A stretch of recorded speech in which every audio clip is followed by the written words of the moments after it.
Interestingly, the only hesitation Maria Corina had when I called her to tell her that we wanted to honor her, and she was just delighted and moved by the offer. But the only hesitation is, and this is the kind of person we're talking about, it's like, Angel, this is not about me.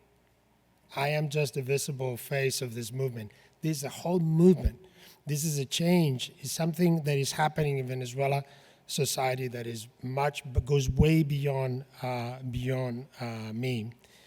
But it is important that we celebrate and honor the person who's leading that movement, that we bring attention on her. And since we like technology around here, wouldn't it be great if we could actually hear her voice? Do you think we can zoom her in and see if that works? Serena, can you make that happen? Come on, we're Georgia Tech. We should be able to do that. Okay, do your magic, see what happens.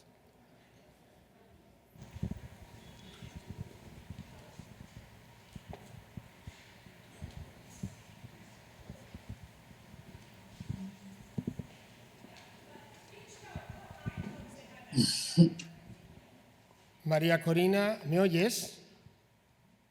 Sí, te escucho, Ángel. Here I am. Fantástico.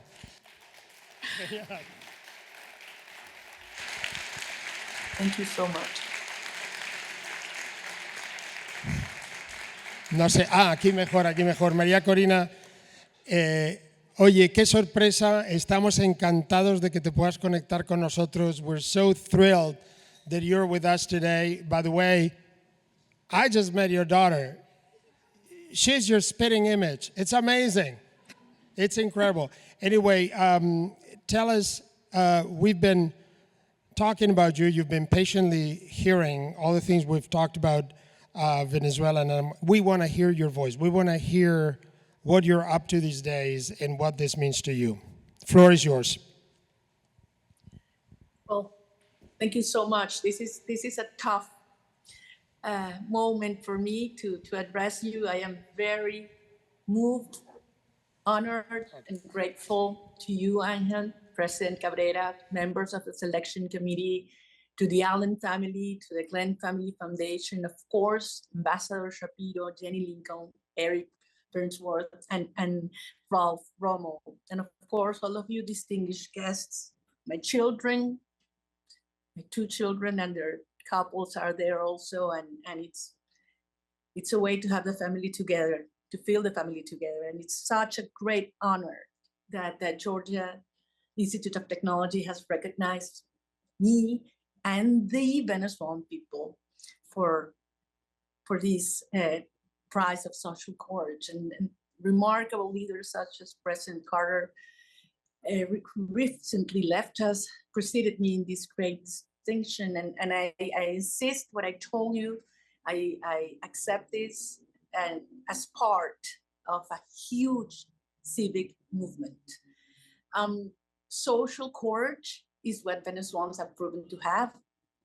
Over 25 years, we've seen, this tyranny, oppress, divide, persecute, deprive, and we have many falls, but we have stood back up. And only 2 years ago, Venezuela looked dim and hopeless. And we decided to reach out, to go to the most remote communities and to connect to the core principles of the nation we once were. And we did this process from the rural areas to the cities, from the grassroots to middle classes, and we start demolishing the barriers the regime has brought up to divide us as a society. And, we called for dignity, freedom, family. We asked for courage, discipline, conviction, and a lot of work. And the entire country responded. Our strength is not in firearms. Of course, we don't have them. But it is in effective organization, intelligence, courage, and love. Because as Ambassador Shapiro just said, there is no more any other powerful force bigger than love. And imagine every single Venezuelan mother longing to bring our kids back home. The criminals will never understand this. And that's why we surprise them all along the way. And that's why they don't understand what's happening today and what's coming next. So our powerful movement was able to build trust among each other, but also to trust ourselves. And that's why, facing this electoral process and these extreme unfair conditions, we were able to win by a landslide. We organized, trained, and empowered over 1 million volunteers around our country. We had no money, we had no media, they were persecuting us, but we managed, as Jenny Lincoln said, to have in less than 24 hours over 85% of our tally sheets for the world to see the truth of our victory. That is why I have to say today that we all Venezuelans and history will always recognize the extraordinary job the Carter Center Electoral Mission did, and especially I'm honored to see Jenny here today. Believe me, future generations of Venezuelans will always recognize the extraordinary contribution to restoring democracy that you have done. Perhaps people do not, realize the magnitude of what we accomplished and what it meant for the regime. Just a few days after the election, Professor Stephen Levitsky told me, you don't realize you have set a new standard for the world in terms of defending and fighting for democracies against autocracies. And I believe this is something that we are very proud of about, but now comes the next phase. And Nicolás Maduro realized that he had lost not only the hearts and the minds of the people, the streets and the vote, legitimacy, and much of his international support. What has he got left? Well, terror, lies, propaganda, and arms, weapons. That's the only thing he's got. So it requires a lot of courage to move ahead at this moment. But I want to insist that Venezuela represents the biggest threat to the security of the hemisphere and also for the national security of the United States in this continent. For all the reasons that have been mentioned so far, the regime purposed not only to ally with the enemies of liberal democracies in the Western Hemisphere, but to produce all kind of political instability in the region. For any reason that you might be moved about, as Eric was saying, for energy opportunities, to stop migration, to dismantle the criminal networks that operate around the continent that are sponsored by the regime, and to cut lies with these enemies in Islamic extreme groups. For any reason that you are moved or interested, they all converge in Venezuela, and they can only be solved if we can create a transition to democracy soon. The only thing Maduro has left today is a huge amount of resources from illegal and criminal activities and the repression apparatus. In order to dismantle both, we need the cooperation of the international allies to democracy. And that's our main goal right now, to have strong hand-in-hand cooperation to move ahead. We Venezuelans will never stop, will never give up. We have managed to create a movement that has transformed our country forever. We have brought a country and give back hope in our own strength. We realize this is our responsibility, our commitment, and our mandate, and we will follow until the end. I just want to tell you that we know we face the most challenging, dangerous, and important hours of our lives.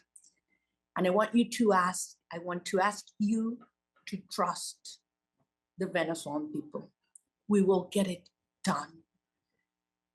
We will prevail, and we will have a prosperous, free, bright country in which we will bring our kids back home. Thank you very much.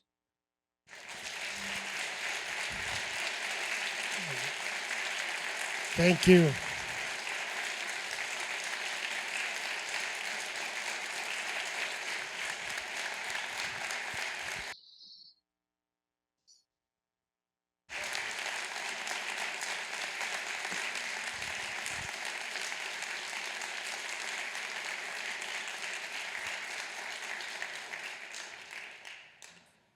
María Corina, before we do the formal award, just one question.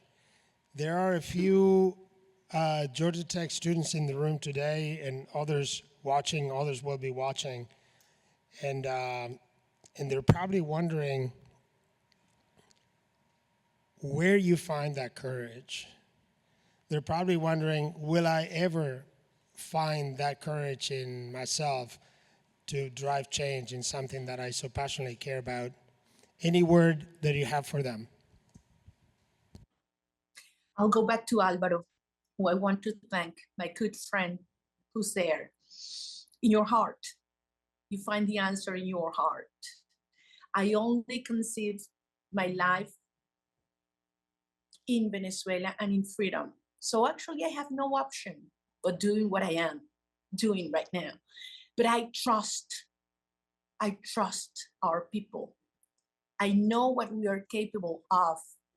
When people told us all along this way, it was impossible to achieve what we did, I just said, just wait and see. So right now, when many people tell us it's impossible to finally get rid of the regime after we have defeated them, I am absolutely convinced that we will achieve it and that we will have you coming back here, meeting us here in a Venezuela that will be the greatest opportunity and the biggest ally of the democracies in the region. We will do it. Angel.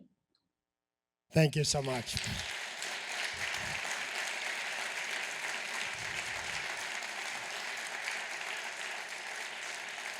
Well, María Corina, you may not be here physically, but you're here in spirit, your voice is here, and you are channeled beautifully by these two children of yours who are here. I've gotten to know them.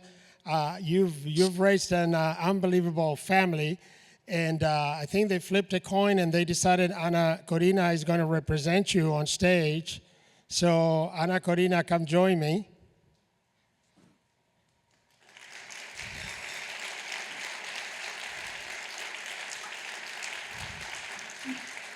Ana, wait, Ana, you also did engineering.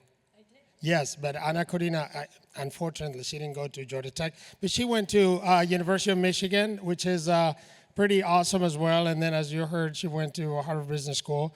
Ana Marina, before we hear from you, I think I'm gonna it would be my distinct honor. Do you mind holding the microphone for me? Because I guess this is the microphone that goes to the Zoom, and this is the microphone that goes to you, I think. Did you turn that on? Yeah. And Maria Corina can hear me? Oh, that's yeah. The amazing technology. I'm sure some Georgia Tech engineer. Anyway. Ana Marina, it's my pleasure to award you as a representative of your unbelievable, inspiring, and really, really cool mom of yours, Maria Corina. to really just a small appreciation of what you do, and just with the message that you're not alone. And I'll tell you, if there is one, I know it's hard for the rest of us mortals to find that level of courage, but there's something we can do, which is be there, have the back of those who lead the way. And this is a way for us to say, María Corina, we have your back. Here's your photo.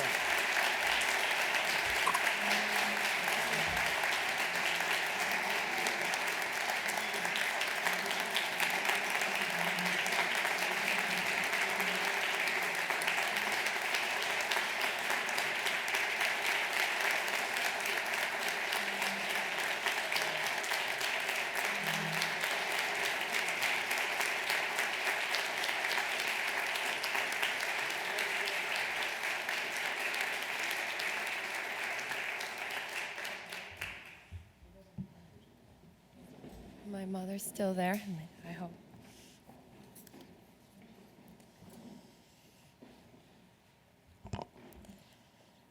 Dear Presidente Cabrera, members of the Selection Committee, the Allen family, the Glenn Family Foundation, distinguished guests, it is an honor to stand before you today and receive the Ivan Allen Jr. Prize for Social Courage on behalf of my mother, María Corina Machado. She should be standing here today accepting this recognition herself. But the dictatorship in my country has barred her from leaving Venezuela for more than a decade. Today, she's in hiding, in complete isolation for more than 6 months, and with constant threats to her life. Now, I don't know where my mother is at this very moment, nor when we'll see her again. So I cherish this opportunity to honor her courage and her values, which have not only shaped my life, but the life of millions of Venezuelans. Now, my mother never intended to be a politician, but when Venezuela, once the strongest democracy in Latin America, began to crumble under the Chavista regime, when our institutions collapsed, opportunities vanished, repression took hold, and a crisis that has displaced more than 8 million people, a quarter of a population, María Corina felt compelled to act. And she did so not out of ambition, but out of a firm commitment to dignity, freedom, and justice. And since this moment on, she has never stopped fighting. It was around 2004, about 20 years ago, when I truly understood the depth of her convictions. I remember clearly the night before she was ordered to appear in front of a corrupt prosecutor with false accusations of conspiracy and treason. She was facing a possible 12-year prison sentence, and I was only 13 years old. That night, she sat beside me, held my hand, and explained she would hand herself in, despite many advising her not to. We understood the risks, and we knew very well the corruption she would face in the prosecution. So at that moment, I naturally felt despair, not knowing what would become of her. But looking into my eyes, and with a conviction I had never witnessed before, she explained she was doing this for my future, the future of my 2 younger brothers, Ricardo and Enrique, and the future of our country. It is at that moment that I understood she was fighting for something far greater than herself. So great that she was willing to risk her own freedom in the pursuit of freedom for all Venezuelans. If there's one thing I learned from my mother, is that courage and truth and hope are our most powerful weapons in disarming evil. That courage is not a virtue to be used only when it's convenient, non-controversial, or safe, but rather its true test lies in the darkest of times, when standing for what is right might mean standing alone, might mean alienating allies, and even risking your own life. 4 years, my mother stood alone. She called the Venezuela regime a criminal state when nobody else dared to say it. She stood firm in the National Assembly and confronted Hugo Chávez, telling him that his expropriations of businesses were theft. She spoke up to the Venezuelan people of the dignity of hard work in a country used to free government handouts in exchange for unquestionable loyalty. She was not intimidated when my grandfather's company, his life work, was threatened and later expropriated in exchange for her silence. And she remains steady even today when my grandmother's home is surrounded by armed intelligence police. For her courage, my mother has been called extremist, radical, crazy. She has been brutally assaulted, persecuted, and kidnapped, but she has not relented. Ivan Allen Jr. knew well what it meant to stand against the status quo, to fight for what is right, despite the costs. But most importantly, he knew that showing moral courage in defense of truth and what is right is contagious. And that is what my mother has ignited in Venezuela. An unstoppable force, not grounded in violence or strength, but in love for country. 2 years ago, nobody would have believed what we achieved in Venezuela, and you've heard a bit of it today. This, against all odds, despite the intimidation, the dangers, the obstacles imposed by the regime, millions of Venezuelans went out to the polls on July 28th of last year and delivered a historic victory against the dictatorship of Nicolás Maduro, with almost 70% of the votes on our side and the official tally sheets to prove it. We built a historic movement unlike anything in our nation's history that transcended social classes, political ideologies, divisions. There was no longer Chavistas versus opposition, poor versus rich, right versus left. There was just one nation united, demanding its freedom. My mother speaks of an existential fight that goes beyond defending a presidential election. She talks about a battle for human dignity, the reunification of families, and the freedom of a nation. It is a fight that is waged first in our hearts and in our minds. And that is why we have already defeated the dictatorship. Let there be no doubt, we have already won. We have won because our strength lies in an unwavering commitment to defending truth, because good will prevail over evil, and because we have conquered fear once and for all. My mother has shown us the way, and it takes courage to fight for your convictions and to stand for what is right. She has shown us the way, not the easy one, but the honorable one. And in doing so, she will lead us until the end, until we are free. Thank you.